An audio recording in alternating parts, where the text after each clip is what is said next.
వచ్చిందేది ఇవాళ మన పంట పండింది. ఇందులో నా తప్పేం లేదు, అంతా నువ్వు ఎదురు రావడం వల్లే. ఏం జరిగిందండి? మన కోట్లు కోట్లు ఆస్తి వచ్చి పడుతోంది. ఇందులో నా తప్పేం లేదు, అంతా నువ్వు ఎదురు రావడం వల్లే. అసలు ఏమైందండి? నేను సిరీస్ దృష్టిలో పడ్డాను.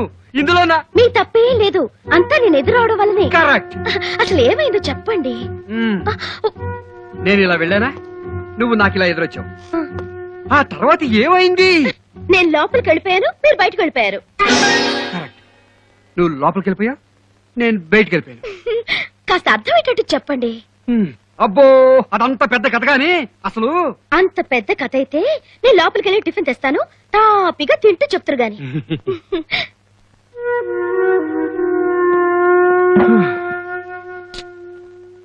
ఇటు చూస్తే పెళ్ళామనబడే కళ్యం, అటు చూస్తే కోట్లు కోట్ల ఆస్తి.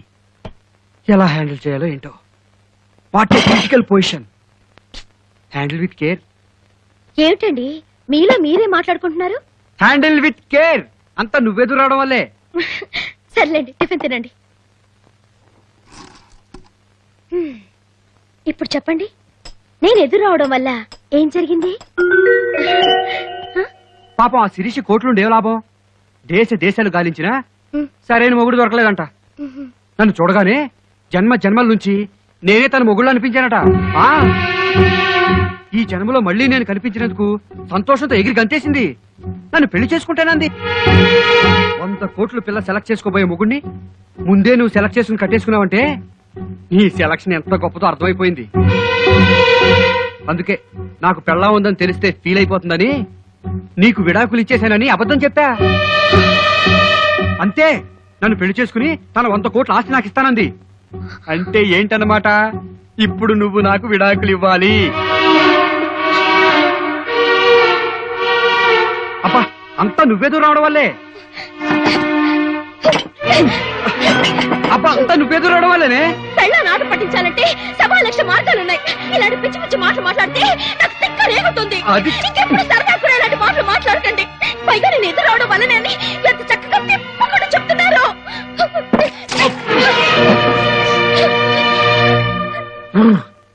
ఇంత సీరియస్ మ్యాటర్ని ఇలా కామెడీ టైప్ లో డీల్ చేయకూడదు అనుకుంటా. ఎనీహౌ చెప్పాల్సిందంతా చెప్పేశాగా, కాబట్టి ఇక కన్వే చేసుకోవటమే మిగిలింది.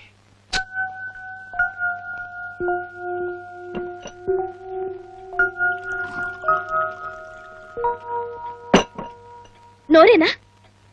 అసలు ఇది నోరేనా అని. అసలు ఆ నోటికి బుద్ధుందా? దేశంలో మొగుళ్ళందరూ వాళ్ళ పెళ్ళాన్ని ఇలాగే ఏడిపిస్తున్నారా అని. పెళ్ళాన్ని ఏడిపించడం అంటే వెనక నుంచి చటుక్కుని కళ్ళు మూసి ఎవరో చెప్పుకునేదాకా చెప్పకుండా ఏడిపించడం చూసాం. తలనొప్పిగా ఉందని మొగుడు విలవిల్లాడిపోతుంటే పెళ్ళం గాబరాగా దగ్గరికి వస్తే గబుక్కని కావలించుకుని పుత్తినే నిన్ను ఏడిపించడానికోయ్ అని పెళ్ళం కళ్ళ నీళ్ళు తోడటం చూసాం. అవి అవి సరసాలంటే. విడాకులిస్తానడం ఇదే సరసం. సరసం వంటినట్టుంది. దోసకాయ పచ్చడి కలపరే ఇష్టం కదా.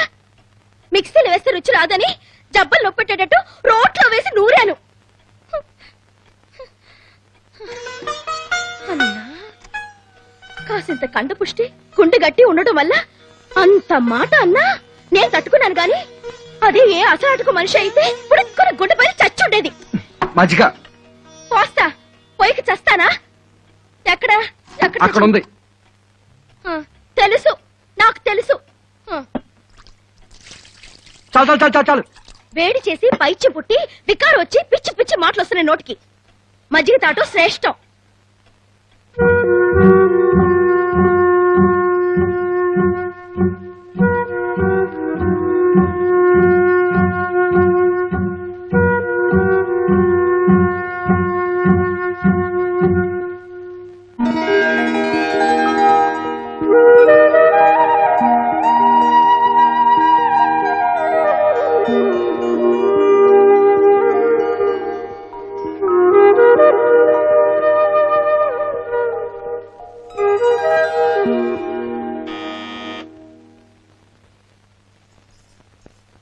రాజేశ్వరి గారు, నేనే.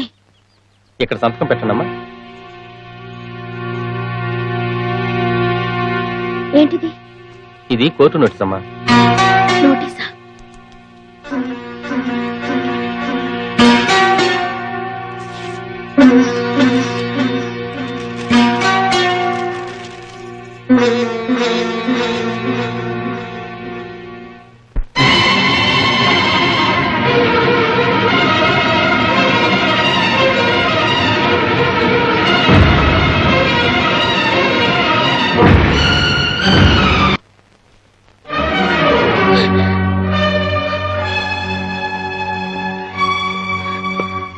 ఎందుకు పుట్టింది మీకు ఈ పాడు బుద్ధి?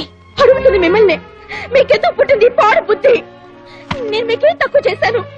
సమాధానం చెప్పకపోతే కొన్ని పదిలి చేస్తాను. చెప్పండి, నేను మీకేం తక్కువ చేశాను? మీ అమ్మ అంత ప్రేమగా ఉండి పెట్టలేదా? లేదని ఎవరన్నారు? మీకు సేవలు చేయడంలో ఏదైనా లోపం చేశానా? సిగ్గు విడిచి అడుగుతున్నాను. పడకలో మీకు కావలసినంత సుఖం ఇవ్వలేకపోయాను. ఆ మాటలన్నీ నేను అన్నానా? నేను ఏదో లోపం చేయకపోతే, నాలో ఏ లోపం లేకపోతే నాకు విడాకులు ఇవ్వాల్సిన అవసరం ఏమిటండి? రాజీ, ఆవేశం తగ్గించుకుని విను. శిరీష నన్ను పెళ్లి చేసుకుంటానంది. శిరీషని పెళ్లి చేసుకుంటే మనకు 100 కోట్లు వస్తాయి. 100 కోట్ల కోసం నా గొంతుకొస్తారండి. అరే, పూర్తిగా వినకుండా అనవసరంగా మాట్లాడతావేంటి? చూస్తూ చూస్తూ 100 కోట్లు ఎలా వదులుకోమంటావు చెప్పు. నీకు విడాకులు ఇచ్చేసానని శిరీష్ అబద్ధం చెప్పాను. నీకు విడాకులు ఇచ్చినా నువ్వేనా అసలైన వారివి. అంటే విడాకులు ఇచ్చినా నాతో కాపురం చేస్తానంటారా? అవును. అంటే నన్ను ఉంచుకుంటారా? ఏం మాటలవి? అంతే కదండి. విడాకులు ఇచ్చాక నేను మీ భార్యను ఎలా అవుతాను? ఉప్పటికత్తలే అవుతాను. నువ్వు ఎలా అనుకున్నా సరే, నాకు విడాకులు ఇస్తే చాలు.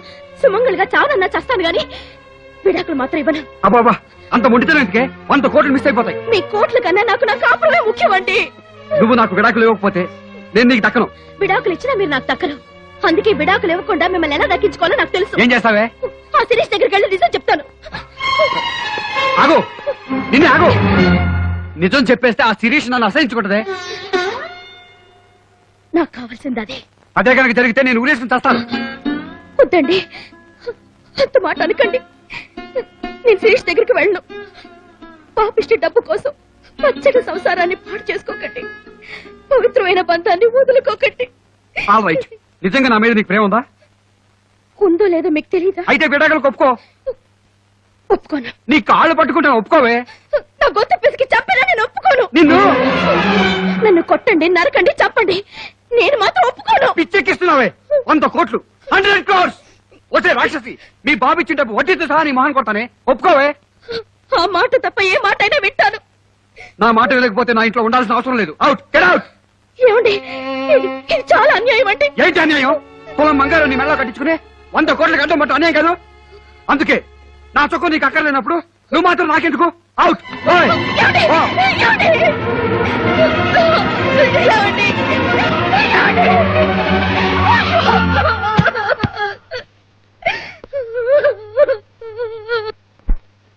ధర్మార్థ కామములలోన ఏనాడు ఈమె తోడు నీవు విడిచిపోరాదు.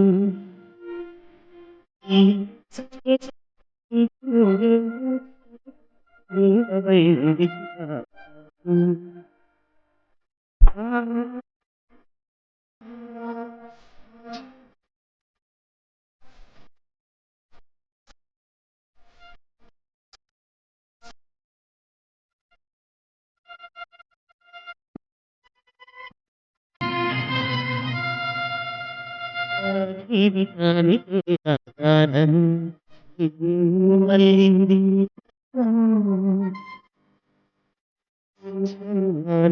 మాంగళ్యము శాంతి పూల కంటే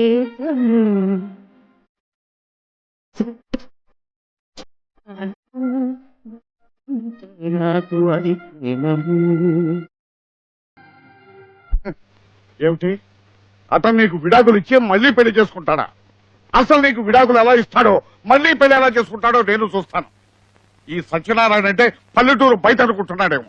సుప్రీంకోర్టు వరకు వెళ్ళైనా సరే అతను నేను తెలుసుకుంటాను. అంత కోపం తెచ్చుకుంటే ఎలాగండి? కాస్త శాంతించండి. నా కూతుర్ని క్షోభ పెట్టిన వాడు దేవుడైనా సరే నేను వదలను. నువ్వేం మాట్లాడవేంటే? నాన్న, ఇలా జరిగిందని మీకు తెలియజేయడం కోసం వచ్చానే కానీ ఇక్కడ ఉండిపోవడం కోసం రాలేదు. అంటే ఏమిటి? ఇంట్లోంచి తరివేసినా వాడి వెంటే పడతానంటావా? నాన్న ఆయనకి పరాయి స్త్రీల మీద మోసు లేదు, తాగుడు జోదం వంటి వ్యసనాలు లేవు. ఆయనకున్నదల్లా డబ్బు పిచ్చొక్కటే నాన్న. ఆ పిచ్చే విడాకుల వరకు తెచ్చింది. ఆయన విడాకులు ఇవ్వమన్నంత మాత్రాన నేనెందుకు ఇస్తాను నాన్న? అంటే ఏమిటి? అతను చీ అన్నా చా అన్నా భరిస్తూ కాపురం చేస్తానంటావా? నాన్న వేలుకు పుండులేస్తే మందులు వేసుకుని నయం చేసుకుంటాం గాని ఆ వేలు కోసేసుకోం కదా. నా భర్తకి చేసింది డబ్బు జబ్బు. ఆ జబ్బుకి మందులు వేసి నయం చేసుకుంటే చాలు. అయితే ఉద్యోగం పీకేసి నీ మీద ఆధారపడి బతికేటట్టు చేయబెట్టావా? అలా చేస్తే అది నాకే అవమానం. సిఫార్సులతో సిగపట్లతో కాపురాలు చక్కబడు నాన్న. మరి ఏం చేయమంటావమ్మా? నా కాపురాన్ని నేనే చక్కబెట్టుకుంటాను. ఏం చేస్తావమ్మా?